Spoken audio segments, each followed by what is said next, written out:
What's up everyone, it's Ryan from the Exact Cybersecurity and IT YouTube channel. Welcome to another video. Today I'm going to get into this cyber attack against Neurosurgeons of New Jersey. They recently confirmed a cyber attack resulting in a recent data breach, and I want to talk about why this organization failed their patients. We see this a lot with a lot of healthcare organizations out there today that deal with patient data, and I thought it was important to create this video to make healthcare organizations aware that what they think they might have or what they might be doing around protecting patient data might not actually be what's going on. So watch till the end. Please subscribe to our channel, like this video, and if you're so inclined, hit the notification bell so when we put out videos like this, you get alerted to it.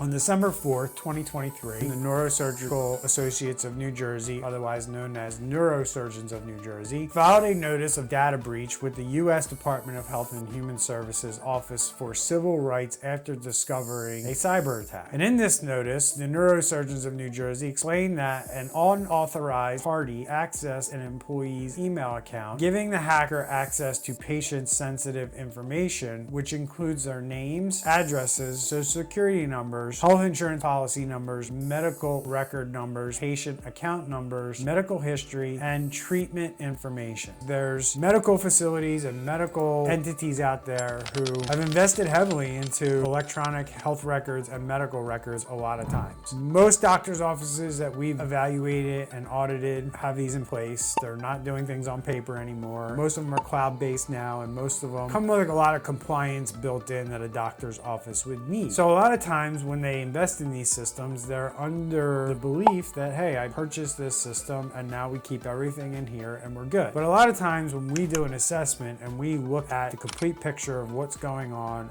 all the systems in a doctor's office or in a medical facility, we find personally identifiable information or protected healthcare information on systems and in places that are outside of the electronic health record system that the doctor's office or medical facility uses. And I'll give you one example of how this happens. If you're not in the medical field, I also want you to pay attention here because we see this in the financial services industry a lot too, and other industries as well. But think about if you're a tax preparer or you're some kind of an accountant or bookkeeper, this similar thing can happen to you. The way we explain it to a lot of doctors around the country is that, look, you can control data that you have control over as much as you want. You can have a policy in place that says you can't send medical records over email, or you can only share medical records through the EMR system. A lot of medical facilities and doctors' offices have these policies in place, and their companies do a pretty good job at following. What we can't control is what people send to us. People might not use your EMR system, your patient portal, whatever you're offering to make sure that this information is transmitted securely. Patients will send medical records, maybe some doctors' offices, sometimes we've seen it. Lawyers, if you're dealing with maybe a lawsuit, people can send your employees and the people that work in your medical facility or doctor's office health records and their information, unbeknownst to them that this is a very unsecure way of transmitting this information, and you don't have any control over whether that happens. But what you do have control over is whether or not you store that information forever and ever in your inbox like the Neurosurgeons of New Jersey did. They should have had a policy in place, quite frankly, where they had a way for employees to not only be aware that they cannot store this information in email, their employees need to know that they can't keep that in that email inbox, and they must do something with that, like purge it or delete it from the email system. And there's two reasons why you need to do this from a technical standpoint. Number one, email is not secure in any way, shape, or form unless you encrypt that information. More than likely, if you're a tax preparer and your client sends you their tax information over email, they're not going to know that they have to encrypt it. So you're getting that email in an unencrypted format. But regardless if they send it encrypted or not, in this case that we see with Neurosurgeons of New Jersey, the fact that the email was encrypted or not doesn't matter, because when you send an email encrypted, it gets unencrypted once it hits the inbox of the end user. So if you have access to that end user's inbox, you are going to see the contents of an encrypted email. The only thing an encrypted email protects you from is when it leaves your inbox and goes through all these servers on the internet to get to its final destination, that if that email or those packets of of that email somehow fell into the wrong hands, that they can't see it. It's no different than visiting a website that's using an SSL certificate or it says it's secure with a little lock at the top. This is the same thing with email. As information is moving through the internet, theoretically, nobody should be able to see it. However, once it reaches its end destination and that software unencrypts that data so you can actually consume it on your computer, it doesn't matter at that point, because if your email is being commandeered by a hacker, they can see all that. The other issue that we see all the time when we assess medical organizations is that these email inboxes are chock full of this information, and it's just sitting in there forever and ever and ever. Nobody ever cleans out their inbox in most cases that we see. You may be different and you may clean out your inbox every once in a while, but I know people that have inboxes with emails that go back 10 years. Once a hacker gets in, they have access to all of this information. This is why it's really important that healthcare organizations understand that they have medical information about their patients probably living in other places in their network other than their EMR system where they think everything is. There's a lot of different ways that this can go down. I'm just giving you one example of where we see it, and probably the most common way, where we just see people leaving stuff in their inbox, and if somebody gets in, you could be providing somebody with a massive amount of records depending on how you conduct business. Unfortunately for the Neurosurgeons of New Jersey, they're going to have to be dealing with a class action lawsuit or some kind of lawsuit, because it's clear as day that they didn't have these policies in place, and unfortunately they're going to pay the price for not understanding this stuff and having the policies and procedures in place and user awareness training in place so they could prevent something like this. A lawyer is going to have a field day with this, a data privacy lawyer. So unfortunately, the Neurosurgeons of New Jersey are going to be in a lot of trouble because of this, and they're more than likely going to be found liable because one person's employee was compromised, not their whole entire company. Use this video as a warning to your business. It only takes one person to bring down your company. If you don't have the proper things in place, if you're not being proactive about this stuff, you're going to end up like this Neurosurgeons of New Jersey, because we see it all the time in our business. So if you want to learn more how you can protect yourself from this stuff and what you need to start doing, there's links in the description. Check out our new report called The New Breed of Cybercriminal. It's an updated report on how cybercriminals are acting and working today. It talks about things like this with business email compromise and how business email compromise is the #1 most likely way that your business is going to experience a breach. I'm Brian at Exact Cybersecurity and IT. Love to hear from you in the comments, and I'll see you in the next video. Take care.